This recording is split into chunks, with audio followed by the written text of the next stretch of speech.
Chapter 1. The stage lights were hotter than I remembered. I stood just behind the curtain waiting for the cue, listening to the low murmur of the crowd ripple through the ballroom like a tide inching toward shore. My hands were steady, my pulse wasn't. Not from nerves, not from fear, but from the weight of the moment. 2 years in silence, 2 years building, and now here I was, back in the very place where they had watched me burn. Same ballroom, same chandeliers, same city, different man. The Kessler Grand hadn't changed. The marble still gleamed like someone polished it with blood money. The air still smelled like overpoured champagne and ambition. 2 years ago, I stood here in a suit that didn't fit and shoes I couldn't afford to replace. Tonight, I wore midnight blue tailored in Milan and leather stitched in Florence. I could feel the room shifting already before they even knew who I was. Naomi adjusted my lapel. Her fingers were precise. No words, just routine. "You're on in 30, she said. I nodded. I didn't ask if they were here. I didn't have to. Naomi had already confirmed it before I even walked into the building. 3rd row, right side. Monique Dawson, wearing pale blue. Callan Shaw beside her, scrolling through his phone, probably bored out of his mind. They had no idea what was coming. I closed my eyes for a second, not to focus, but to remember. Not to steady myself, but to sharpen the blade. Because this wasn't just any keynote. This was the ballroom. The ballroom. 2 years ago, I stood near that back wall while Monique pointed at me and called me dead weight. Called me a dreamer with no discipline. Called me the reason she had wasted 2 years of her life. Then she stepped off the stage and into Callan's arms, in front of 200 people, cameras, phones, laughing mouths and whispering eyes. I walked out that night with nothing, no company, no partner, no future. And now they were here to see the ghost they buried. They just didn't know it yet. The conference host, Maya Lennox, stepped into the wings. "They're ready." I gave her a nod. She adjusted her mic and walked out onto the stage, smiling like she owned the night. "Ladies and gentlemen," she said, voice polished, practiced. "Our next speaker needs no introduction. Founder of Croft Analytics, creator of the platform that reshaped institutional trading, one of the most elusive minds in modern finance. He's never given a public talk until now." I heard the crowd murmur again, excitement, curiosity. Cameras already lifted. Maya's smile widened. "Please welcome the man behind the alias, Mr. Noel Croft." I stepped into the light. It hit me all at once. The applause, the flashes, the silence beneath the noise. And then I saw her. Monique. 3rd row. Right side. Pale blue dress. Pale. Face pale. Mouth slightly open. Eyes locked on mine. Beside her, Callan turned to look. Confused. Then startled. Then still. I didn't smile. I didn't flinch. I didn't break eye contact. I just walked to the podium and let the room feel the weight of what they'd tried to bury. Chapter 2. Let me take you back. Before the suits, before the spotlight, before they knew my name. 3 years ago, I was just another guy with too many ideas and not enough capital. 26, broke, hungry, obsessed. I lived in a shoebox apartment with mold in the shower and a view of an alley. My walls were covered in Post-its and whiteboard sketches. My fridge was mostly empty. My nights were sleepless. My dreams were loud. I wasn't trying to get rich. I wasn't chasing headlines. I wanted to build something real, something useful, something that would outlive me. I showed up to every finance mixer, tech talk, startup night, pitch competition, demo day, anything where people might listen. Most nights, they didn't, but I kept showing up. That's where I met her. It was spring, the kind that still carries a bite in the wind. An innovation summit downtown, sponsored by some mid-tier VC firm trying to look cutting edge. I wasn't invited. I found a student discount code and wore a borrowed blazer with a threadbare collar. Monique Dawson walked into that room like she already owned it. She didn't smile too much. She didn't try too hard. She didn't need to. Black dress, precise lines, a silver watch that caught the light just enough to say, "I'm already someone, even if you haven't heard of me yet." She was on a panel, talking about risk and strategy, about how vision was nothing without ruthless execution. The crowd ate it up. I stood at the back, taking notes, pretending like I wasn't watching her more than I should have. After the panel, I did something stupid. I introduced myself. My voice was shaky. My palms were clammy, but I walked up to her while she was talking to some guy from a consultancy firm and said, "I've got an idea that might actually change something." She looked at me. Just looked. A long pause. Then she said, "All right, walk me through it." I told her about the platform I was building, a data model that could streamline risk assessment for boutique investment firms, pulling signals from fragmented markets, predicting yield curves faster than anything currently available. I spoke too fast. Jargon spilled out. I probably sounded half mad. But she didn't laugh. She asked smart questions. She drilled into weak spots. She didn't let me off the hook.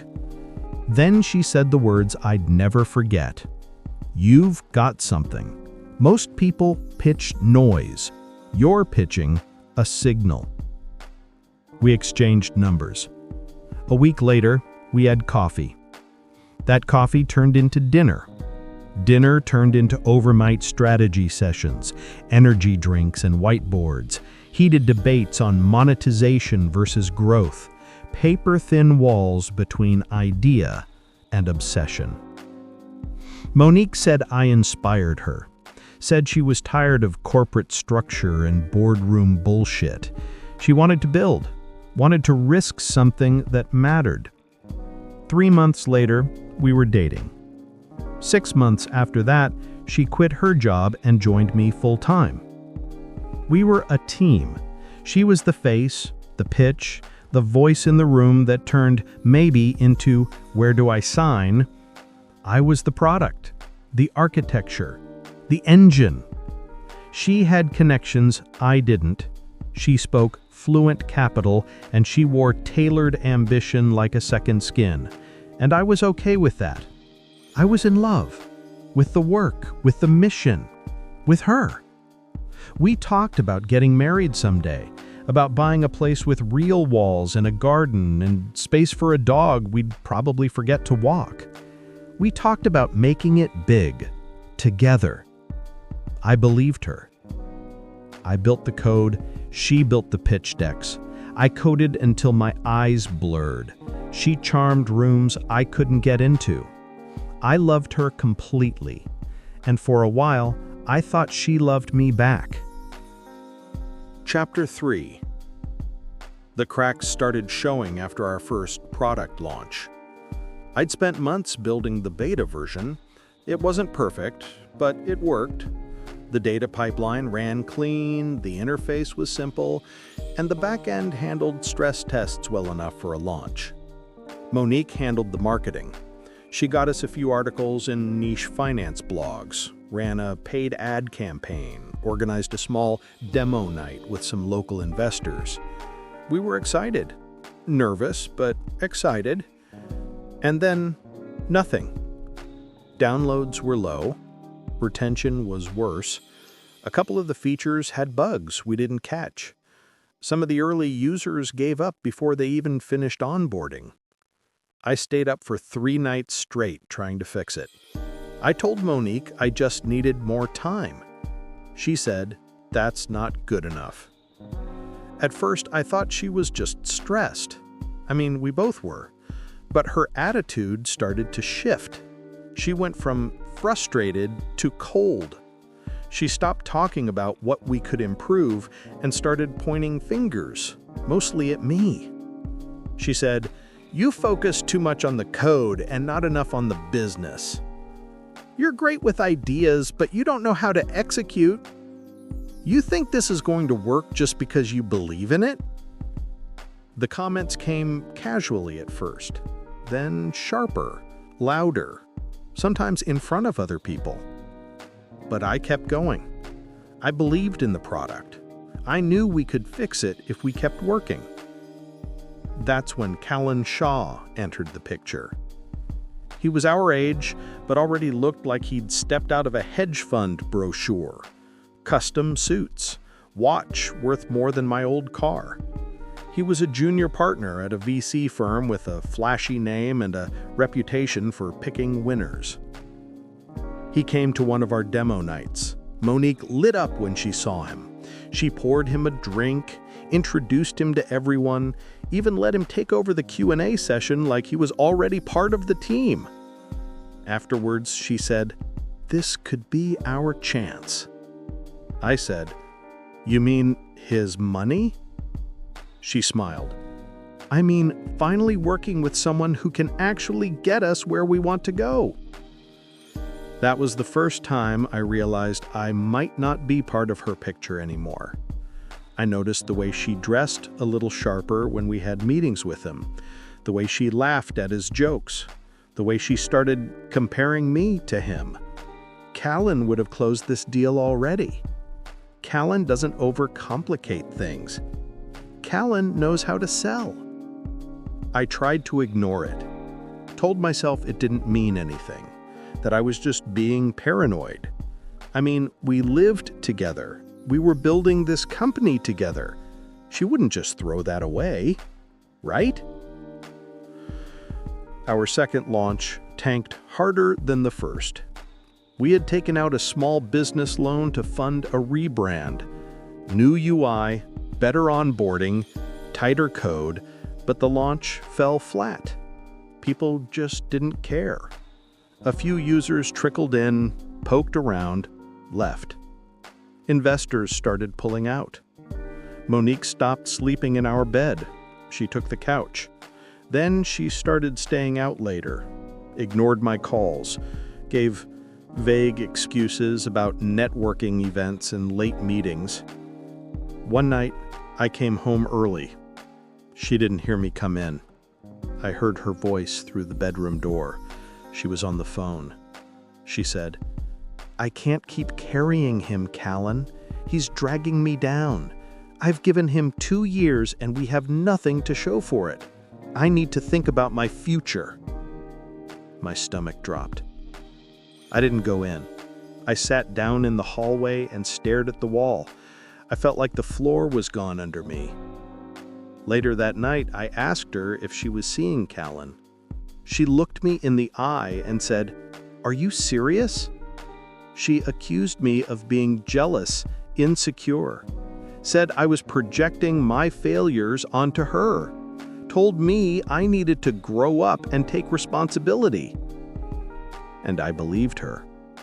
I actually apologized because I wanted to believe she was still on my side, that she still believed in me. But it only got worse after that. She started cutting me off in meetings, undermining me in front of potential investors, saying things like, "Leon's great at big picture stuff, but I'm the one making sure we don't fall apart." I kept quiet. I thought, if I just work harder, this will pass. Then came the gala. She said we should go, said it was important for connections, that we needed to show face. I didn't want to. I knew we weren't in a good place, but I agreed. That was the night everything came apart. Same hotel, the Kessler Grand. Crystal lights, jazz music, everyone dressed like they were already rich or pretending they were.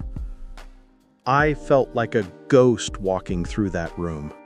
My suit was clean, but old. My shoes had creases I couldn't buff out. I didn't belong there, and I knew it. But Monique, she looked like she was born in that world. Sleek red dress, perfect makeup, walking through the crowd like a shark in still water. I tried to stay close. She kept drifting off. I'd find her in another circle, talking, laughing, always near Callan. I stood near the bar holding a glass of water because I couldn't afford the drinks. Nobody talked to me. Some recognized me as Monique's boyfriend. Their eyes moved right past me. Then came the speeches. Some local founders were invited to share their stories. Callan was one of them. He went up, said the usual things about vision and return on capital. People clapped. Then they called Monique up. I didn't know she was speaking. She hadn't told me. She walked up to the mic, calm and confident. She started by talking about startup culture, about taking risks, about knowing when to cut losses. Then she said, "I want to be honest tonight. I've spent the last 2 years building something with someone I believed in. But potential means nothing without results. I've learned the hard way that some people talk a big game but can't follow through." Then she pointed at me. "That person is Leon." I froze. Cameras flashed, phones lifted, people turned. I felt like I'd been unplugged from the room, like the oxygen disappeared. She kept going. "Leon is a dreamer, but dreamers don't build companies. Doers do. I'm done carrying someone who can't keep up." She turned toward Callan. "I'm moving forward with people who can actually win." Callan stood and joined her on stage. He put his arm around her waist. The room applauded, or laughed, or whispered. I don't even know. I just stood there while my whole life shattered in front of strangers. She looked at me and said, "I hope you figure yourself out, but I'm not waiting anymore." I don't remember leaving. I don't remember getting to the car. I remember sitting in the parking lot shaking. My phone buzzed nonstop. Texts, missed calls, people sharing clips from the speech. I was already trending. Now failure, dreamer. My name attached to humiliation. But something else rose inside me. Not shame, not grief. Rage. And that night, I made a decision.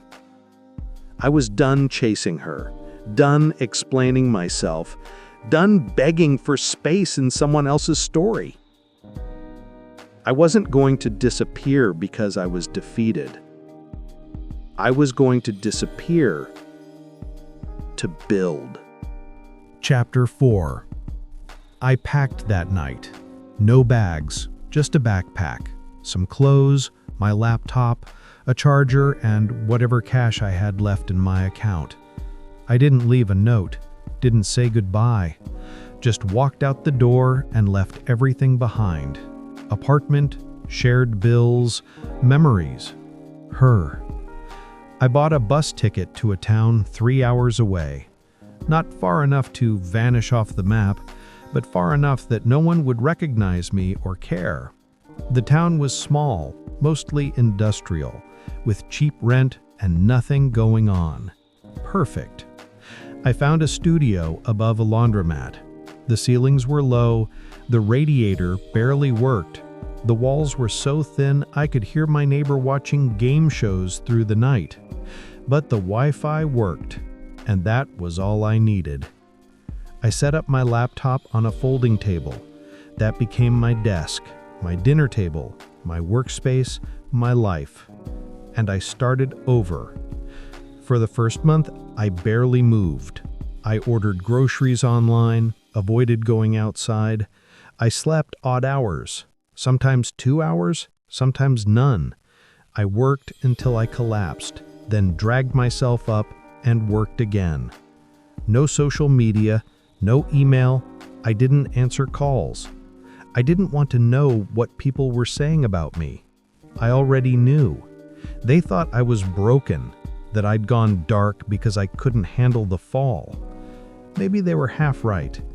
But I wasn't hiding. I was building. I took every failed line of code, every prototype that had flopped, every note I scribbled in the margins, and I tore it all apart. I started from scratch. No noise, no outside opinions, just me, my screen, and the silence. I taught myself new languages, new systems, better architecture. I read everything: forums, technical manuals, business case studies.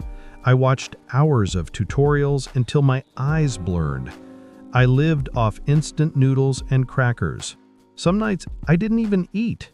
I didn't care. This time I wasn't doing it for Monique. I wasn't trying to win her back or prove anything to her or to Callan or to anyone. I was doing it for me. But every now and then, usually around 3 a.m. when my body was aching and my head was cloudy, I'd see her face again. Not the Monique I met at that finance mixer, not the one I used to love. I saw the version of her on stage, pointing at me, smiling while she burned me alive. And I'd get up, stretch my fingers, and go right back to work. Because that fire, that rage, it was fuel. 3 months in, I had a working build. It was smoother, cleaner. It didn't try to do too much. Just one thing, really. Automated infrastructure for boutique funds and solo traders. The kind of tool that shaved off hours of work and eliminated the need for 10 spreadsheets. I posted a beta version on a private dev forum, just a thread asking for feedback under a new alias. Nothing fancy. I expected maybe a couple of polite responses. I got 50. Then 100. People loved it. This is exactly what I needed. Why isn't this everywhere? Are you taking users? Can I pay for this? My hands actually shook reading some of the replies. I sat there staring at the screen for a full minute. For the first time in months, I didn't feel like I was drowning. I felt something else. A flicker of momentum. I spent the next 2 weeks tightening everything.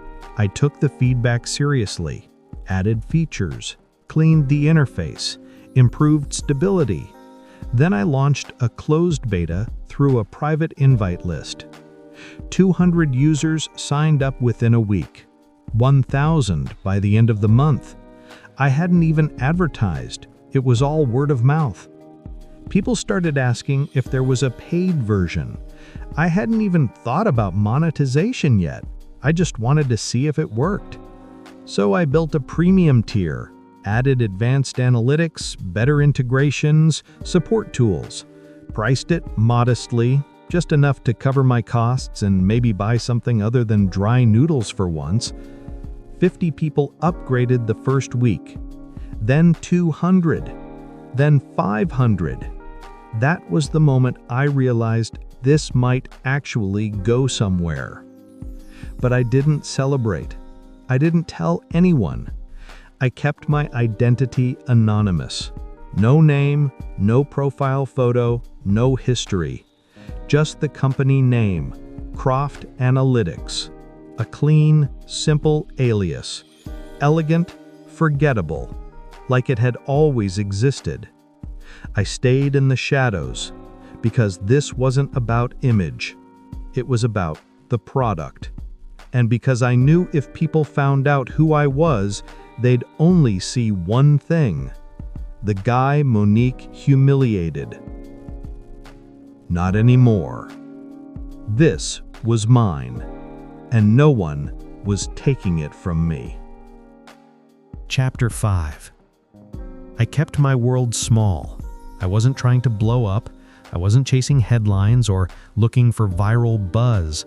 I just wanted to build something solid. Every morning, I woke up in that cramped studio and went straight to work. No breaks, no distractions, just focus. The app kept growing. Word spread through forums, niche financial circles, and online communities. Small fund managers, traders, boutique advisors, the kind of people who needed better tools but didn't have enterprise-level budgets. They started writing in emails, messages, comments, thanking me. One guy said it saved him 10 hours a week. Another said he finally canceled his overpriced enterprise subscription because mine was better. Some offered to pay more. Some wanted to invest. And still, no one knew who I was. No one knew Leon Hallcroft was behind Croft Analytics. And I liked it that way. I reinvested everything I made. Hired a freelance designer to clean up the UI, hired a back-end developer on a contract to help me scale. Nothing flashy, no full-time staff, just the right people for the job, remote and quiet. Every time I checked the numbers, they kept going up. By the 8th month, we passed 10,000 users. By the 10th, we were closing in on 50,000. That's when the emails started changing. Not just from users, but from investors. Firms wanted meetings, big names, serious names. I ignored most of them. I wasn't ready. I didn't want to lose control. I wasn't interested in being turned into someone's asset again. But then, one email caught my eye. It was from a venture firm in California, small but smart. They had backed a few tools I actually respected. Their note was simple. Leon, we know who you are. We've done our homework. We don't care about your past. We care about what you've built. Let's talk. I stared at that message for a long time. Part of me wanted to delete it and stay hidden. I had built something real and no one had come to tear it down. Not yet. But another part of me, the part that had spent years being underestimated, wanted to see how far this thing could really go. I replied. 2 weeks later, I was on a flight to San Francisco. Middle seat, economy, hoodie and backpack. Nothing special. Just me, flying into the heart of the machine I'd once tried to break into and failed. This time, I walked in different. I sat down with them, showed them everything. Our code, our growth, our user feedback, no pitch deck, no hype, just data and results. They listened. They didn't flinch. Then they offered me $10 million in seed capital. $10 million! 2 years earlier, I couldn't get anyone to hand me $10,000. I said yes. We shook hands, signed the papers. And just like that, Croft Analytics wasn't a side project anymore. It was a company. I moved operations to the city, built a lean, focused team, developers, product lead, support staff. I chose every hire myself. No filler, no office ping pong, just work. We didn't market much. We didn't have to. The product spoke for itself. By the 12th month, we hit $100 million in valuation. 6 months after that, $500 million. When we filed for IPO, the analysts said we were the most efficient tech company in our space in a decade. The day the company went public, I watched the numbers roll in from my apartment window. It was the same apartment, just a newer, much higher one. I didn't cry. I didn't celebrate. I just sat there and stared at the screen. Because I wasn't doing this to feel something. I did this because I couldn't not do this.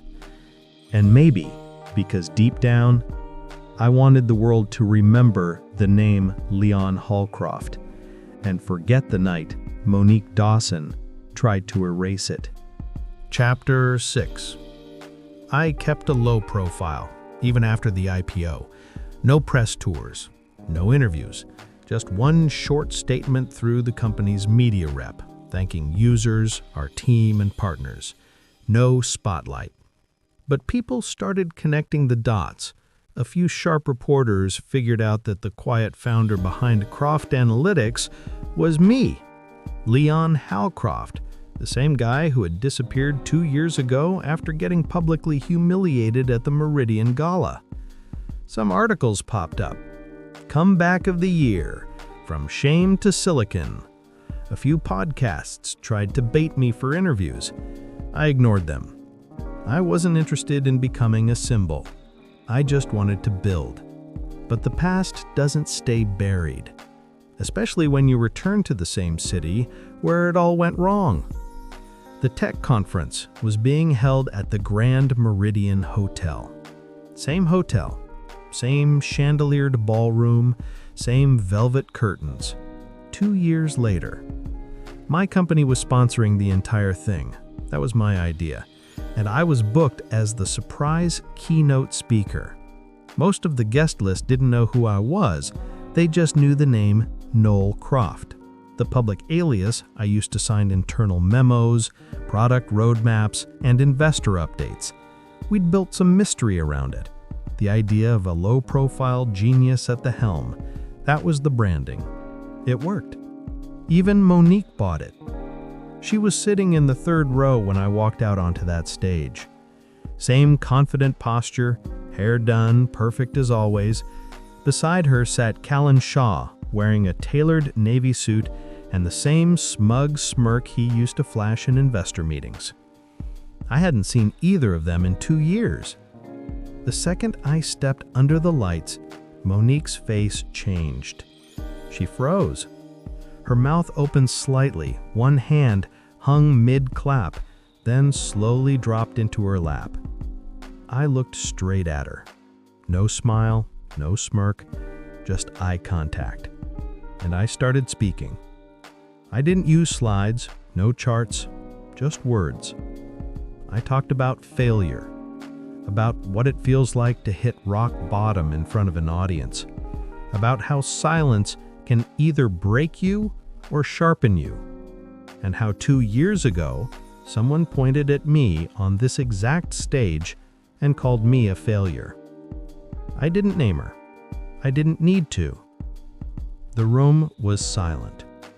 I said, they were right at the time. I was failing. I had ideas, but no traction. I had dreams, but no execution. But failure doesn't mean finished. It means you're not done yet. More silence. Then applause. Then a standing ovation. I looked back at Monique. She was crying. Quietly, but definitely crying. Callan looked like he wanted to crawl under his seat. I walked off stage and was immediately pulled into a back lounge by event staff. Cameras, press, well-wishers, all waiting. I played along. I shook hands, I smiled for the flashes, but I kept one eye on the hallway. 10 minutes later, she showed up. Monique Dawson. She looked smaller than I remembered. Not physically, just quieter. My assistant looked at me. I nodded. Monique stepped inside the room, eyes already glassy. She closed the door gently behind her. "I can't believe it's you," she said. I didn't respond. She stepped closer. "I had no idea you were Noel Croft. I didn't think you'd ever come back." I stayed quiet. Then she said it. "I'm sorry for everything. I was cruel. I was wrong. I didn't see what I had." I nodded once, slowly. She kept talking, told me she and Kellen didn't work out, that he used her, took her connections, then dropped her the second he didn't need her. I listened, not because I cared, but because I wanted to hear her say it. And she did. She said she missed me, that she still thought about us, that she wanted to start over. Not because of your success, she added, like that made it better. Because I know now who you are. I looked at her for a long moment, then I said, "You were right. I was a dreamer, but you walked out before the dream became real. And now, it's too late." She nodded, tried to smile, failed. "I get it," she whispered. I opened the door. She didn't fight me on it. She just walked out. No more tears, no last words, just silence. That was the real ending. But something else was already beginning. Chapter 7. That night, I didn't go home right away. There was a private dinner being held for VIPs at the top of the hotel. Rooftop restaurant, skyline view, velvet-lined chairs, and champagne on ice. I hadn't planned to attend, but after that stage moment, people expected me to show up. I came late on purpose, wore a black suit, no tie. I was tired of pretending to be invisible, but I didn't want to be the center of attention either. I just wanted to get through the night, nod through a few conversations, then leave. But something unexpected happened. As soon as I stepped inside the room, I saw her. Not Monique, someone else. She was standing by the floor-to-ceiling windows, holding a glass of red wine, watching the city like she owned a piece of it. Dark hair pulled into a loose bun, black dress, elegant but simple. No show, no sparkle, just presence. She turned around, saw me looking, and smiled. A real smile, like she already knew me. She walked over, offered her hand. "Leon Halcroft, or should I say Noel Croft?" Her tone was warm, no edge, just curiosity. I shook her hand. "Just Leon's fine."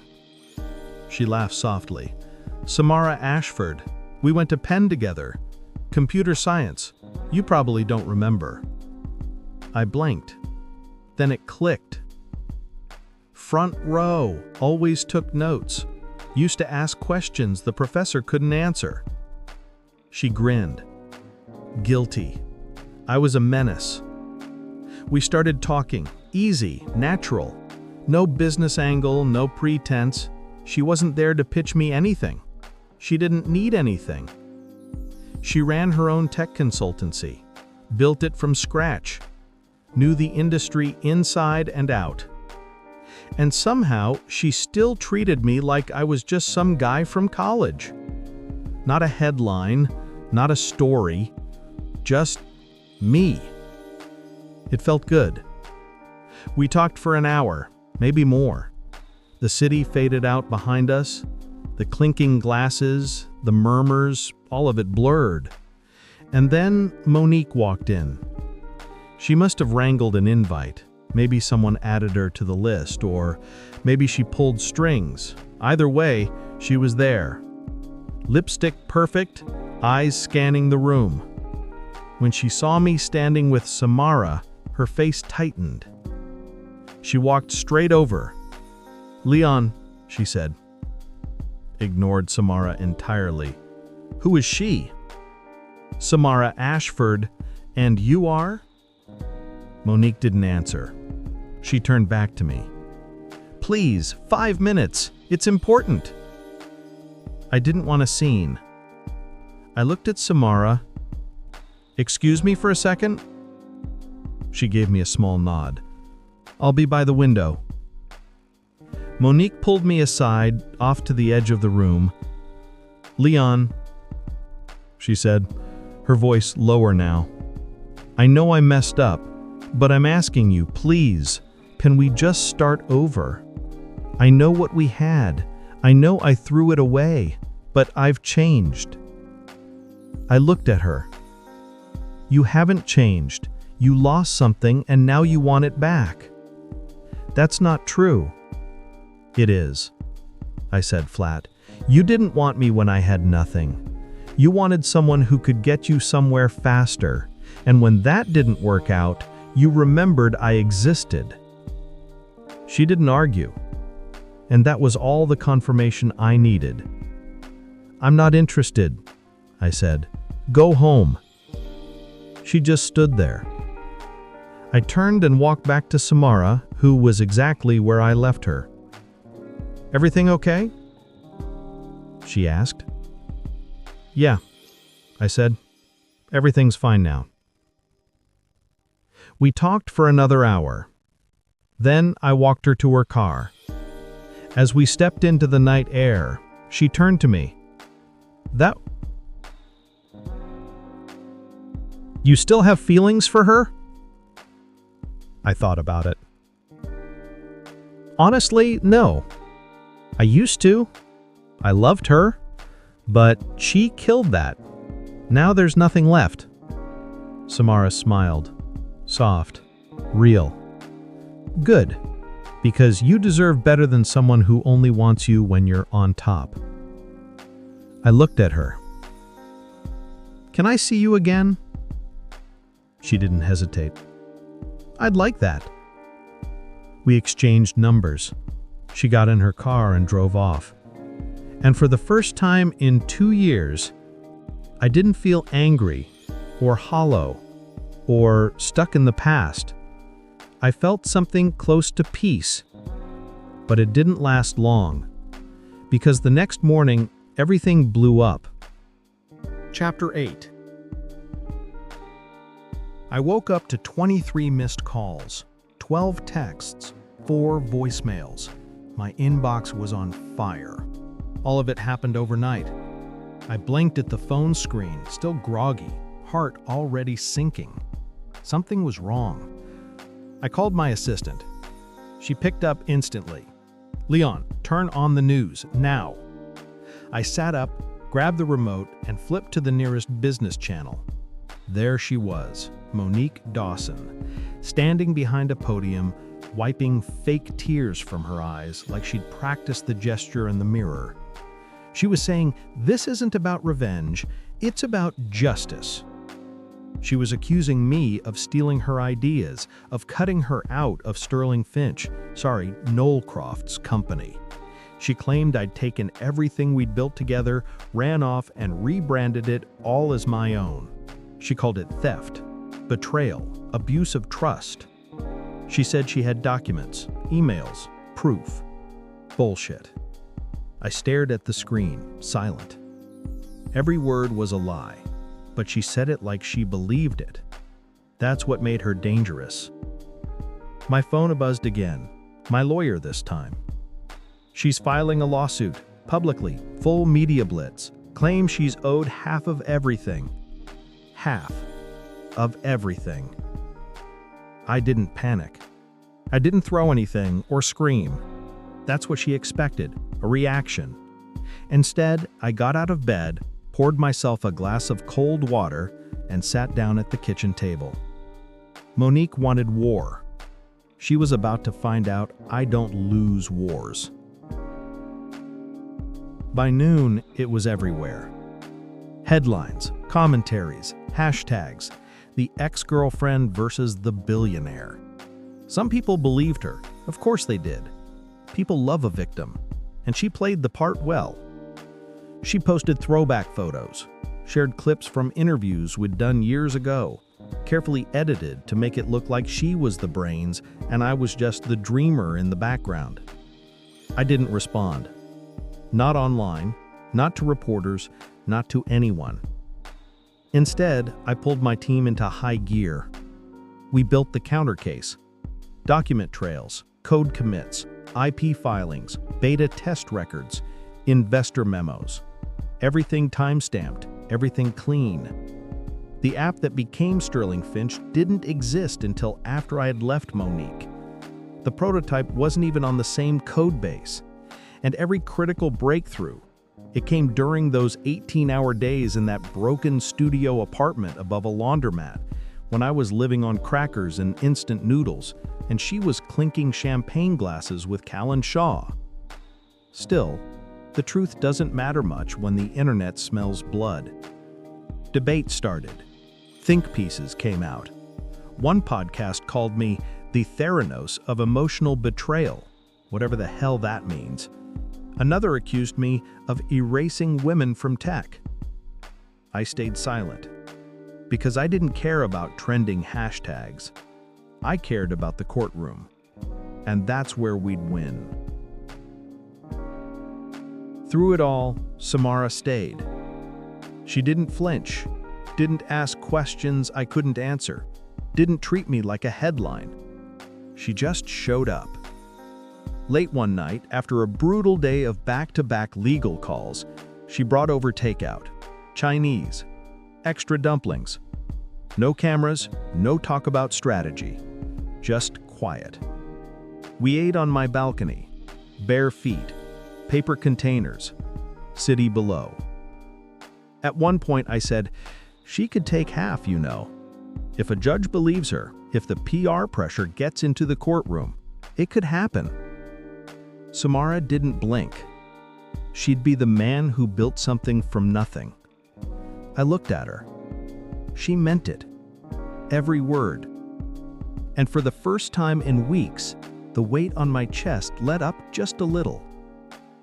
But then came the twist.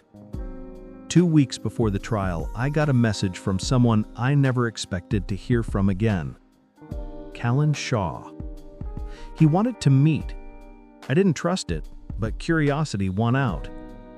We met in a small cafe downtown, neutral ground. No assistants, no lawyers. He looked tired, not just physically, like something had been eating him out from the inside out. He sat down and didn't waste time. He's lying, he said, about all of it. I didn't answer. I let him talk. She tried to pull the same stunt with me after she left you. Told me she had your ideas, wanted to start something together. I was stupid enough to believe her, but she had nothing, just buzzwords and attitude, no product, no plan, nothing I could invest in. I leaned back in my chair. So why come forward now? Because she actually did sue me last week. Same lies, same playbook. And I'm done letting her destroy people to feel powerful. He handed me a thumb drive. Emails, voice recordings, screenshots. It's all there. Use it. He stood up. For what it's worth, I was wrong about you. I didn't respond. Just nodded once. Later that night, I plugged in the drive. And there it was. Monique on a call bragging about how she'd ruin me. Emails where she admits she had no ownership of the product. Screenshots of her mocking investors, of her plotting how to time the media for maximum damage. It was over. We brought it all to our legal team. And when the trial date came, Monique walked into that courtroom like she was still the main character. But this time, the spotlight didn't work. The judge reviewed everything, took one look at Callan's testimony, the time-stamped records, the recordings, and dismissed the entire case in under 2 hours. She was ordered to pay my legal fees, issue a public apology. When the ruling came down, she didn't cry, she didn't yell. She just stood there, quiet, jaw clenched, and walked out of the courtroom without a word. That was the last time I ever saw her in person. A week later, she posted the apology. It was short, cold, clearly written by lawyers. She admitted to fabricating claims and misrepresenting our relationship. And then she disappeared. No interviews, no new posts, gone. I didn't feel joy, or relief, or even satisfaction. Just stillness. The kind you get after a long storm when everything is soaked and quiet. The kind of quiet you can build in. And I did. Chapter 9. In the months after the trial, things moved fast. Not in a chaotic way, more like clear skies after a long storm. Everything was easier to see. The noise was gone. I finally had space to breathe, think, move forward. Samara and I got closer. That happened naturally. There was no big moment, no dramatic confession. We just kept showing up for each other. Quiet nights, morning coffees, inside jokes. She didn't care about headlines or net worth. She liked asking me about the code I wrote, not the press I got. That meant something. Meanwhile, Sterling Finch kept growing. We launched new tools, expanded into overseas markets, brought on more talent. There was demand everywhere, and now I had the capital, the infrastructure, and the team to meet it. I stopped going by Noel Croft in public. At this point, everyone knew it was me anyway. The alias had served its purpose. I'd outgrown it. I was back to being Leon Halcroft, just with more weight behind the name now. But the most important thing I did wasn't building more wealth. It was building a foundation, not a metaphor, a real one. I put up millions to create a fund for underdog founders, people with real ideas but no safety net. People like me from 2 years ago, the ones getting laughed out of boardrooms, ghosted by investors, told to be more realistic. We gave them capital, mentorship, office space, a place to work where no one rolled their eyes at ambition. And when I had time, I'd sit down with them. Not as a CEO, not as a billionaire, just someone who understood. Yeah, they said the same thing to me, I'd tell them. And now I own the building. One day I got a letter, handwritten, no return address. I almost tossed it, but I opened it out of habit. It was from Monique. She didn't beg, she didn't threaten, she didn't spin a story, just a short, simple note. Leon, I know I don't have the right to reach out. I know I ruined the best thing I ever had. I was selfish. I was blind. I don't expect forgiveness. I just wanted you to know, I see it now. You were always more than enough. I wasn't. I hope you're happy. M. I read it once, then again, then folded it and slid it into the back of a drawer I never open. Not out of anger, just closure. I didn't tell Samara about the letter that day. There was no need.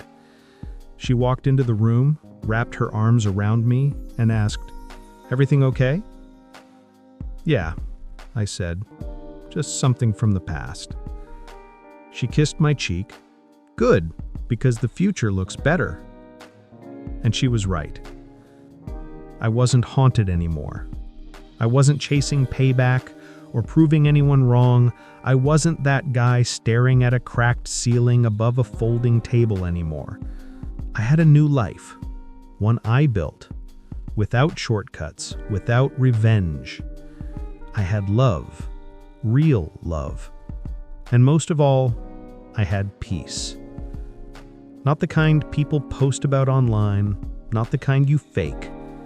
The kind you earn by surviving, building, and refusing to become the worst version of yourself no matter how much the world pushes you towards it. That's my story. That's how I went from being the man everyone laughed at to the one they couldn't ignore. Epilogue. A year later, I married Samara. It wasn't a big event. No headlines, no guest lists with power players.